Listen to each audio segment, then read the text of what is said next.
जय हिंद दोस्तों, यूपीएससी हिंदी के इस ऑनलाइन प्लेटफॉर्म पे मैं अवनीश सिंह आप सभी का स्वागत करता हूं। तो ये दो इम्पॉर्टेंट टॉपिक हैं यहाँ से। पहला, इम्पॉर्टेंट डेट्स, मॉडर्न हिस्ट्री के इम्पॉर्टेंट डेट्स और कमिटीज़। और जिन लोगों ने भी पीवाईक्यू पढ़ रखा होगा, प्रीवियस ईयर क्वेश्चन पहले से पढ़ रखा होगा, उनको ये बात पता होगी कि कितना इम्पॉर्टेंट है ये। यहाँ से दो प्रश्न पक्के हैं आपकी परीक्षा में, ऐसे लिख लीजिए। यहाँ से दो प्रश्न पक्के हैं आपके एग्जाम में, और वो भी मिनिमम मिनिमम। ठीक। पहला क्रोनोलॉजी लगाने के लिए आता है, क्रोनोलॉजी। और फिर दूसरा डेट डायरेक्ट पूछ देता है, या फिर मिलान करने के लिए, मैचिंग करने के लिए दे देता है। ठीक। तो दो तीन तरह से यहाँ से क्वेश्चन पूछा जाता है। और वही बात कमिटीज़ की भी है, कुछ इंपॉर्टेंट कमिटीज़ के भी नाम है यहाँ पे। देखिए, सबसे पहले 1885 में भारतीय राष्ट्रीय कांग्रेस की स्थापना होती है। इसमें सिर्फ वो डेट हैं जो एग्जाम में पूछे गए हैं और जिनके पूछे जाने की सबसे सर्वाधिक संभावना है, जहां से क्रोनोलॉजी लगाने के लिए कई बार दे देता है।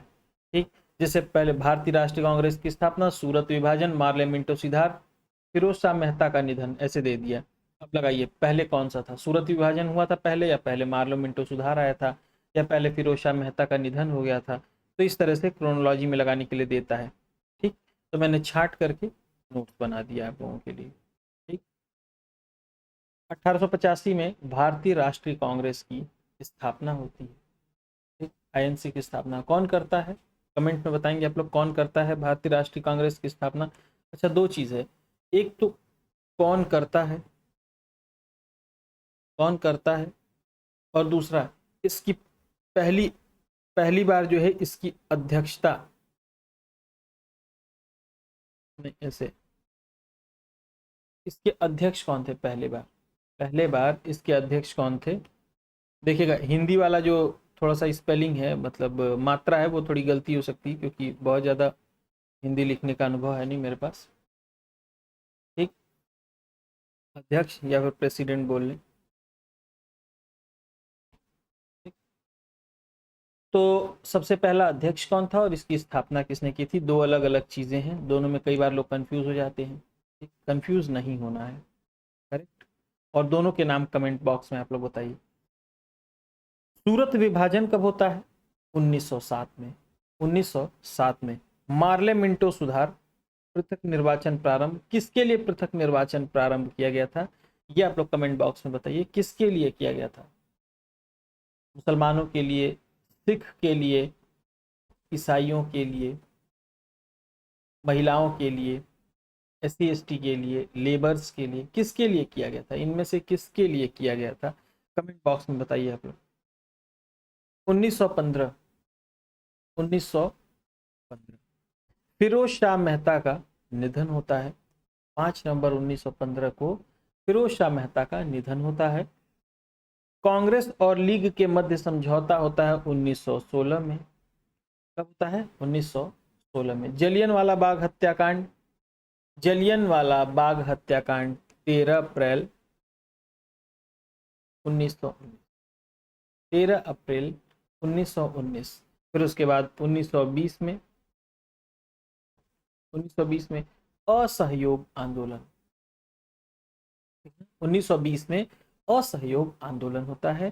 फिर 1927, ऐसा नहीं कि 1920 से लेकर 27 के बीच कोई घटना नहीं घटी थी। ये जो इंपॉर्टेंट डेट्स हैं मैं उनको बता दे रहा हूँ, और ऐसा नहीं कि वो पूछे नहीं गए, लेकिन इनके पूछे जाने की संभावना सबसे ज्यादा है। ठीक। 1927 साइमन कमीशन की नियुक्ति की गई। 8 नवंबर 1927 को नेहरू रिपोर्ट। नेहरू रिपोर्ट कब आता है? 1928 को। कब आता है? 1928 को आता है नेहरू रिपोर्ट। नेहरू रिपोर्ट के बाद आता है पूर्ण स्वराज का प्रस्ताव। पूर्ण स्वराज प्रस्ताव आता है 1929 में। 1929 का जो कांग्रेस का अधिवेशन था वो कहां पर हुआ था, और कौन उसका अध्यक्ष था? दोनों बात बताइए, दोनों बहुत इंपॉर्टेंट है। फिर उसके बाद दांडी यात्रा। दांडी यात्रा 12 मार्च को, दांडी यात्रा 12 मार्च 1930 को दांडी यात्रा। कब पहुंचते हैं, कितने लोग दांडी यात्रा में थे, ठीक ना, 70 72 74 कितने 52 कितने लोग थे दांडी यात्रा में, कमेंट करके बताइए आप लोग। फिर उसके बाद होती है गांधी इरविन समझौता। गांधी इरविन समझौता होता है कब, 1931 में। 1931 में। यही डेट्स इसलिए पढ़ाए जा रहे हैं क्योंकि क्रोनोलॉजी में ज्यादातर यही आते हैं। जब भी क्रोनोलॉजी वाला पूछा जाता है तो जो इतने डेट्स बताए गए हैं इतने से आपकी क्रोनोलॉजी सॉल्व हो जाएगी। 90% उम्मीद है कि हल हो जाएगा अगर आपका भाग्य थोड़ा साथ देता है और आप दिमाग बुद्धि लगाते हैं तो। 1931 में द्वितीय गोलमेज सम्मेलन, 1931 में द्वितीय गोलमेज सम्मेलन। फिर उसके बाद पूना समझौता होता है 1932 में। और उस 1932 में एक और घटना होती है, सांप्रदायिक अधिनिर्णय, कम्युनल अवार्ड, ठीक। फिर उसके बाद भारत 1935 का भारत शासन अधिनियम आता है। मुक्ति दिवस कब, किस वर्ष मनाया गया, 1939। 1939 में कांग्रेस का अध्यक्ष कौन था, कांग्रेस का अध्यक्ष कौन था, 1939 में। और फिर 40 में आता है अगस्त प्रस्ताव, 40 में आता है अगस्त प्रस्ताव। उसके बाद 1942 क्रिप्स मिशन। फिर उसके बाद भारत छोड़ो आंदोलन। फिर उसके बाद 1944 में CR फॉर्मूला। फिर उसके बाद 1945 में वेवेल योजना आती है। फिर उसके बाद देसाई और लियाकत के बीच समझौता। 1946 में INA मुकदमा। उसके बाद रॉयल इंडियन नेवी का विद्रोह होता है। अब ये कुछ डेट हैं जो सामाजिक सुधार से संबंधित हैं, इनमें भी क्रोनोलॉजी लगाने के लिए आ गया था। इंडियन नेशनल सोशल कॉन्फ्रेंस 1887 में स्टैब्लिश हुआ। बॉम्बे सोशल रिफॉर्म एसोसिएशन 1930 में। अखिल भारतीय डिप्रेस्ड क्लास 1925 में। और अखिल भारतीय महिला सम्मेलन 1927 में। ठीक, ये आयोग कमिटीज हैं और उनकी रिपोर्ट्स। जैसे बटलर कमिटी भारतीय रियासतों और ब्रिटिश सरकारों के संबंध को दर्शाती थी। संबंध की समीक्षा की किसने, बटलर समिति ने, बटलर कमिटी ने। हार्टोग कमिटी का संबंध है शिक्षा की उन्नति से। हंटर कमिटी जलियनवाला बाग हत्याकांड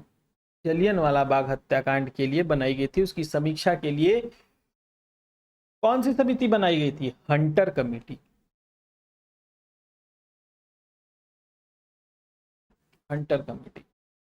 फिर मॉन्टेग्यू चेम्सफोर्ड सुधार, संवैधानिक सुधारों की सिफारिशों हेतु मॉन्टेग्यू चेम्सफोर्ड सुधार। इलाहाबाद की संधि 12 अगस्त 1765, मद्रास की 1769, सालबाई की 1782, मंगलौर की 1784।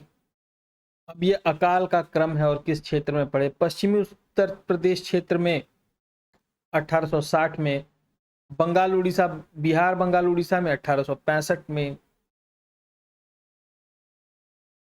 मद्रास मैसूर और हैदराबाद में 1876 में, और बंगाल में, सिर्फ बंगाल में फिर एक बार 1942-43 में भी अकाल पड़ा था। अब ये युद्ध और युद्धों का कालानुक्रम या फिर कालक्रम कह लें।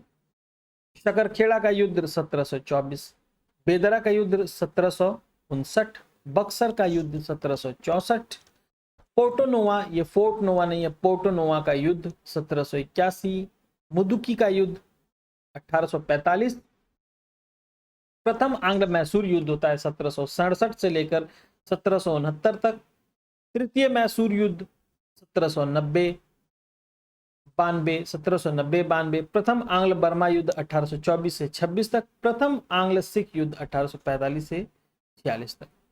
अब ये कुछ अधिनियम है, जैसे ब्रिटिश व्यापार के लिए भारत को खोला गया 1813 में। ईस्ट इंडिया कंपनी का व्यापारिक जो एकाधिकार था वो समाप्त हुआ 1833 में। दीपावली घोषणा पत्र, डोमिनियन स्टेटस का वादा किया गया 1929 में। और भारतीय जल सेना अधिनियम 1930 में लाया गया। अब सुधार कार्य और जुड़े व्यक्ति, यानी कि ये वही टॉपिक यहाँ पे मैंने लिए जिनसे प्रश्न आने की सबसे सर्वाधिक संभावना है, जहां से पिछले 3 से 4 सालों में प्रश्न पूछे ही पूछे गए। जैसे विधवा पुनर्विवाह आंदोलन ईश्वर चंद्र विद्यासागर, ठगी प्रथा का अंत कर्नल स्लीमन ने किया, सामाजिक सुधारक थे ये डॉक्टर एमजी रेनाडे, और लॉर्ड हेस्टिंग ने पिंडारियों का दमन किया था। ठीक, अब ये कुछ कमिटीज और हैं, जैसे एंड्रयू फ्रेजर कमेटी पुलिस आयोग के लिए, एंटनी मैकडोनल अकाल आयोग के लिए, कोलिन स्कॉट सिंचाई आयोग के लिए, और थॉमस रॉबर्टसन रेलवे आयोग की समीक्षा की इन्होंने। ठीक, तो आज के लिए इतने टॉपिक्स थे। अगर इन टॉपिक्स को आपने पढ़ लिया तो आप मान के चलिए आपके 2 प्रश्न पक्के हो जाएंगे, सीधी सी बात। ठीक, 2 प्रश्न आपके पक्के हो जाएंगे, और मैं ये पीडीएफ अभी डाल देता हूं ग्रुप में। ठीक, तो आप लोग रिवीजन जरूर करते रहिए, रिवीजन जरूर कीजिए, बिना रिवीजन के आपका काम नहीं होने वाला है। तो अंततः ये मेरी सलाह है। आज के लिए इतना ही। जय हिंद।